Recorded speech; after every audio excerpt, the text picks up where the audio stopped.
Hello students, welcome back to my YouTube channel. और आज के क्लास में हम पढ़ाएंगे क्लास 10 का मैथ्स, और जिसका एक्सरसाइज हमारा चल रहा है 1.4, जो चैप्टर 1 का एक एक्सरसाइज है और जिसका नाम है हमारा रियल नंबर। ठीक है, इसमें हम दोनों तीनों एक्सरसाइज जो हम करा चुके हैं, तो आज के डेट में हम कराएंगे 1.4।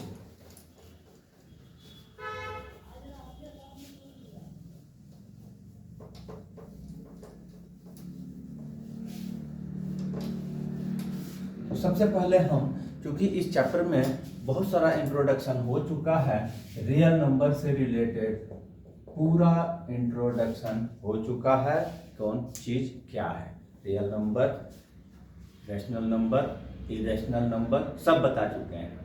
तो अब हम डायरेक्ट इसका एक्सरसाइज को सॉल्व कर लेंगे। ठीक है, फर्स्ट नंबर में सबसे पहले इसमें क्या पूछा जा रहा है कि without actually performing the long division state whether the following numbers will have terminating decimal expansion और नॉन टर्मिनेटिंग रिपीटिंग। कुछ रेशनल नंबर के फॉर्म में रेशनल नंबर दिया हुआ है फ्रैक्शन में। ठीक है, उसको विदाउट डिवाइड बताना है कि वो रेशनल में है, यदि नॉन टर्मिनेटिंग है, रिपीटिंग है या टर्मिनेटिंग है। पहला क्वेश्चन 30/3125 यहाँ पूछा जा रहा है कि विदाउट डिवीजन बताना है।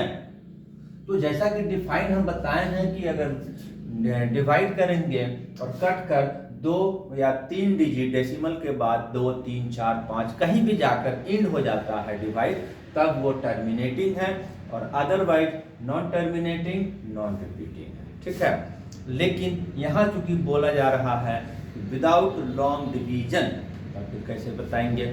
डिवाइड करेंगे तभी तो पता चलेगा। नहीं, जब वो पूछ रहा है तो कहीं ना कहीं कुछ सॉल्यूशन है, कोई एक तरीका है। तो तरीका क्या है कि ये जो डेनोमिनेटर है हर फ्रैक्शन रेशनल नंबर का, डेनोमिनेटर को हम फैक्टराइज करेंगे। ठीक है, क्या आ रहा है? 5 से डिवाइड हो सकता है, हो जाएगा 5 6 जा 30, 5 2 जा 10, 5 5 जा 25। फिर एक बार 5 से 5 1 जा 5, 5 1 25 में हो गया। डिवाइड करके देख लेना है, ये हमने प्राइम फैक्टराइजेशन कर दिया डेनोमिनेटर का। नोट कर देंगे 1 2 3 4 5 टाइम।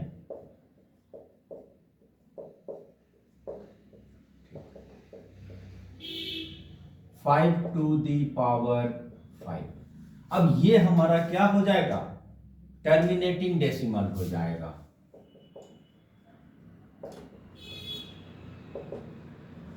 Terminating decimal. अब मैंने तो डायरेक्ट आंसर लिख दिया, सबको कैसे समझ में आएगा? तो हमने डेनोमिनेटर को फैक्टराइज किया है, 5 आया है, इसलिए टर्मिनेटिंग। तो और बता देते हैं आगे, सिर्फ केवल और केवल ओनली एंड ओनली अगर prime factor of denominator have 2 and 5 as a common factor, prime factor, then it is terminating decimal, otherwise non terminating, non repeating. मतलब सिर्फ ये होगा तो टर्मिनेटिंग, और नहीं तो दूसरा कोई भी एक नंबर आ जाएगा, इन दोनों के रहने के बावजूद भी आ जाएगा, तब भी वो नॉन टर्मिनेटिंग, नॉन रिपीटिंग हो जाएगा। बहुत ही आसान है, समझ में आ रहा है? राइट। तो इसी तरह से इसका प्रत्येक क्वेश्चन का, प्रत्येक नंबर का हम डेनोमिनेटर का प्राइम फैक्टर निकालेंगे और हम उसको सॉल्व कर देंगे। तो एक और हम दिखाते हैं यहाँ पर थर्ड नंबर। ठीक है, 64 बाई 455। ठीक है, फिर हम नीचे वाला जो डेनोमिनेटर है हमारे पास, इसको प्राइम फैक्टराइज करेंगे। 5 5 10 4 14 यानी कि 2 और 3 तीनों से नहीं होगा, दोनों से 5 5 9 जा 45 5 1 जा 5। अब किससे हो जाएगा 7 से 13 आएगा और फिर 13 से करेंगे 1 आएगा। Prime factor. अब यहां पर क्या हो गया, नॉन टर्मिनेटिंग नॉन रिपीटिंग, क्योंकि 5 है लेकिन 7 और 13, 2 5 के अलावा कोई भी एक नंबर अगर एग्जिस्ट करेगा डिनोमिनेटर के प्राइम फैक्टर में तो वो नॉन टर्मिनेटिंग नॉन रिपीटिंग हो जाएगा। Therefore this is non terminating non repeating. एक से क्वेश्चन में दो ही चीज आएगा, टर्मिनेटिंग या नॉन टर्मिनेटिंग रिपीटिंग, ठीक है। तो इस तरह से हमारा क्वेश्चन नंबर 1 का हमने 2 क्वेश्चन को सॉल्व कर दिया। ये क्वेश्चन इतना आसान है कि हमको और ज्यादा बनाने का इसका जरूरत नहीं पड़ेगा, ठीक है। इसीलिए हम इसके बाद वाले क्वेश्चन में चलते हैं, क्योंकि कोई भी सब कोई प्राइम फैक्टराइजेशन जानता है। प्राइम फैक्टराइज करना है, डिनोमिनेटर में हमारा 2 और 5 ओनली आता है तो उसको हम टर्मिनेटिंग डेसिमल लिख देंगे एंड, और इसके अलावा कोई भी एक नंबर आता है तो उसको हम नॉन टर्मिनेटिंग रिपीटिंग लिख देंगे। अब इसके सेकंड क्वेश्चन को अगर पढ़ते हैं तो फर्स्ट क्वेश्चन से ही रिलेटेड है, ठीक है। ठीक है, क्या है सेकंड क्वेश्चन में हमारे पास क्या बोला जा रहा है, write down the decimal expansion of those rational number in question 1 above which have terminating decimal expansion. इसका मतलब क्या हुआ कि क्वेश्चन 1 में जो रैशनल नंबर दिया हुआ है उसमें से जो टर्मिनेटिंग डेसिमल आ रहा है हमारे अनुसार जो हम अभी भी बनाए हैं, तो उसको डेसिमल एक्सपेंशन के फॉर्म में लिखना है। जैसे कि हम 5 को 8 से डिवाइड अगर करते हैं तो क्या आता है 0.625 आएगा, ठीक है। यही करना है जो जो उसमें 1 नंबर के क्वेश्चन में टर्मिनेटिंग है। तो वहां पर हम फर्स्ट वाले को ही देखे थे कि टर्मिनेटिंग है, क्या है 13/3125, ठीक है। तो ये बच्चा जानता है और जानना चाहिए। यही चीज अगर बेसिक कमजोर है तो मैथ्स में बहुत सारा दिक्कत आएगा। बेसिक स्ट्रांग होना चाहिए। अब किसी को डिवाइड ही नहीं आएगा, कोई भी टीचर हो कैसे आगे बढ़ेगा, पहले इसको बताना पड़ेगा, ठीक है। तो अभी हम इसको नॉर्मली डिवाइड करेंगे, नहीं डिवाइड हुआ डेसिमल लगाएंगे, एक जीरो लगाएंगे। अभी भी डिवाइड नहीं हुआ, एक जीरो लगाएंगे, एक और जीरो लगाएंगे। अभी भी डिवाइड नहीं हो रहा है, एक जीरो लगाएंगे, एक जीरो लगाएंगे, ठीक। अब हम इसको डिवाइड करेंगे तो देखते हैं कि 3 4 जा 12, 4 टाइम में जाने का चांसेस है। 4 5 जा 20, 4 2 जा 8 to 10, 4 1 जा 4 1 5, 4 3 जा 12, राइट। 0 0 5 and cancel. एक बार डिवाइड हुआ, डिवाइड होना कैंसिल हो बंद हो गया, तो डेसिमल चूंकि लगा चुके हैं, एक जीरो लगाने का परमिशन हो जाता है। अब डिवाइड होगा नहीं होगा देख लेते हैं। हो रहा है, कितने बार में हो रहा है, एक बार में हो रहा है, ठीक है। डिवाइड किए, माइनस किए, आया ये 8 और 1, ठीक। फिर डिवाइड क्लोज हुआ, एक जीरो लगाएंगे। इस बार 3 6 जा 18, 6 टाइम जाने का चांसेस दिख रहा है और करेंगे तो यही आएगा और कट गया। टर्मिनेटिंग है इसीलिए कट के खत्म हो गया, और इसी को टर्मिनेटिंग बोलते हैं। और इसी का हमको डेसिमल एक्सपेंशन लिखना है क्वेश्चन नंबर 1 के जिस रेशनल नंबर का टर्मिनेटिंग डेसिमल एक्सपेंशन है उसको टर्मिनेटिंग डेसिमल एक्सपेंशन के फॉर्म में हमको लिखना है। चूंकि ये डिवाइड है इसलिए हमको बहुत ज़्यादा बताने का जरूरत नहीं पड़ेगा, नॉर्मल डिवाइड है करके बता देना है। एक क्वेश्चन फिर भी हम चुन लेते हैं 6 नंबर, ठीक है। क्या है यहाँ पर हमारा 23 2 to the power 3 and 5 to the power 2। इसमें स्टूडेंट कंफ्यूज कर जाता है, उस फॉर्म में है डिवाइड कर दिया, इस फॉर्म में है, कुछ स्टूडेंट्स को कंफ्यूजन होता है। अब यहाँ क्या करेंगे, कुछ नहीं करना है। जैसे ये 3 टाइम मल्टीप्लाई होगा, 5 2 टाइम मल्टीप्लाई होगा और इसको मल्टीप्लाई करेंगे।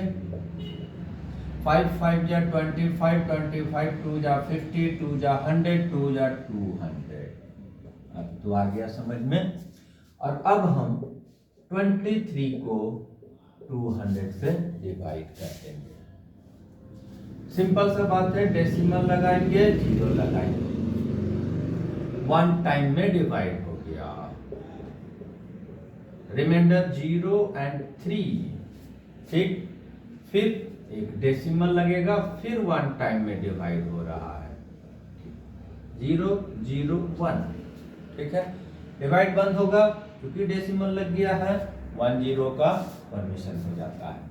कितना बार में डिवाइड होगा, 15, 5। आंसर क्या आ गया, 0.115। ये एक्सरसाइज बहुत ही आसान है, ठीक है। बच्चा क्लास वाला चीज को फिर से यहाँ पर क्लास 10 में पढ़ाया जा रहा है। सीबीएसई का अपना मैटर है, हम लोगों को जो दिया जाएगा उसको पढ़ना पड़ेगा, ठीक है। क्यों दिया ये नहीं सोचना है, दिया है पढ़ना पड़ेगा, ठीक है। इजी हो हार्ड हो। इसके बाद अब एक क्वेश्चन नंबर 3 है, बच रहा है इसी एक्सरसाइज का, ठीक है। तो उसको भी हम कंप्लीट कर देते हैं, ठीक है। इसमें हमारे पास क्या दिया है, 3 डेसिमल एक्सपेंशन के फॉर्म में हमको 3 नंबर दिया हुआ है। 3 नंबर क्या क्या है, फर्स्ट है 42.123 4 5 6 7 8 9, राइट है।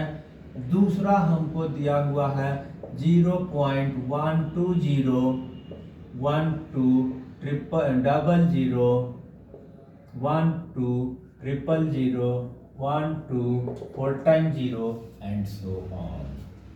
थर्ड में एक और नंबर दिया हुआ है 42.123 4 5 6 7 8 9 एंड ऊपर में बार लगा हुआ है।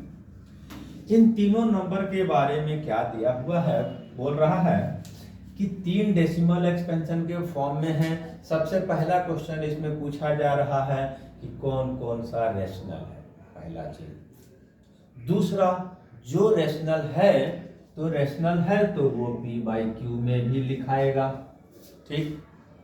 तो उसमें q के जो प्राइम फैक्टर है उसके बारे में व्हाट कैन यू से, हमको क्या कहना है, आपको क्या कहना है ये बता रहा है। मतलब दैट मीन्स क्या है ना कि q की प्राइम फैक्टर की हमको कुछ प्रॉपर्टीज बताना होगा, ठीक है। शुरू करते हैं।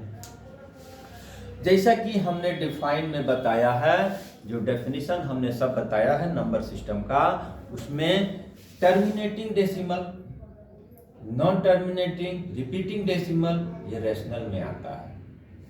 तो ये दोनों हो गया रेशनल।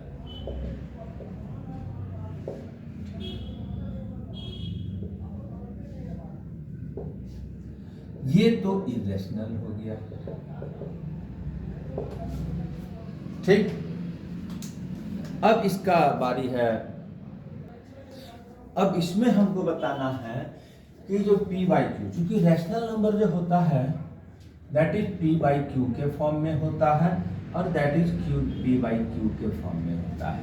तो ये दोनों नंबर रैशनल है, p/q में लिखा जा सकता है और q का फैक्टर हमको बताना है।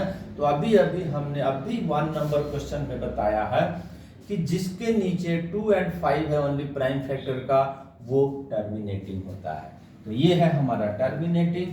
तो इसका जो Q का प्राइम फैक्टर होगा वो क्या होगा, 2 and 5 ही होगा।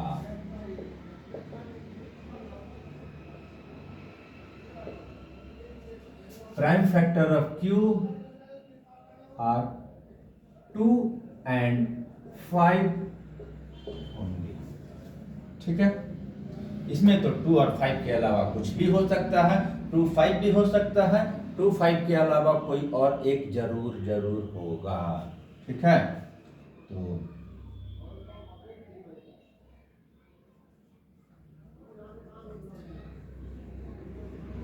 Prime factor of Q each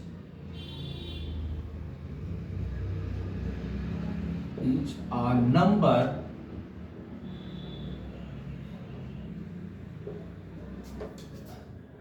other than 2 and 5।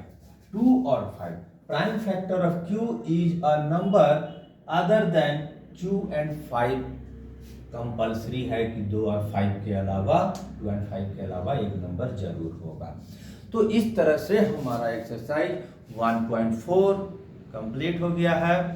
और कुछ बोर्ड्स में ये सिलेबस में नहीं भी है और कुछ में है, तो जो भी अपना पढ़ाई करेंगे हम सिलेबस देख कर करेंगे, क्योंकि हर किसी का सिलेबस थोड़ा थोड़ा चेंज है। लेकिन एक बात है, मैथ्स को पूरा पढ़ना चाहिए, छोड़ना नहीं चाहिए। क्यों, यही चीज है बेसिक। कुछ जो वीकनेस रह जाता है, हम छोड़ के मैथ्स को नहीं पढ़ सकते हैं। मैथ्स को पढ़ना होगा तो पूरा पढ़ना होगा, तभी वो नॉलेज भी परफेक्ट होगा। नहीं तो फिर सीधे स्कूल जा रहे हैं, आ रहे हैं, रिजल्ट लेके आ रहे हैं और घर में आकर बैठ गए हैं, पूरा पढ़ाई भी कंप्लीट कर लिए, कोई रिजल्ट नहीं आया और कोई बिजनेस कर रहे हैं या बेरोजगार बैठे हुए हैं। तो इस चलते कभी भी पढ़ाई को सीरियसली लेना चाहिए और डीपली लेना चाहिए।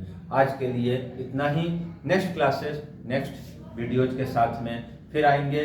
तब तक के लिए थैंक यू एंड धन्यवाद।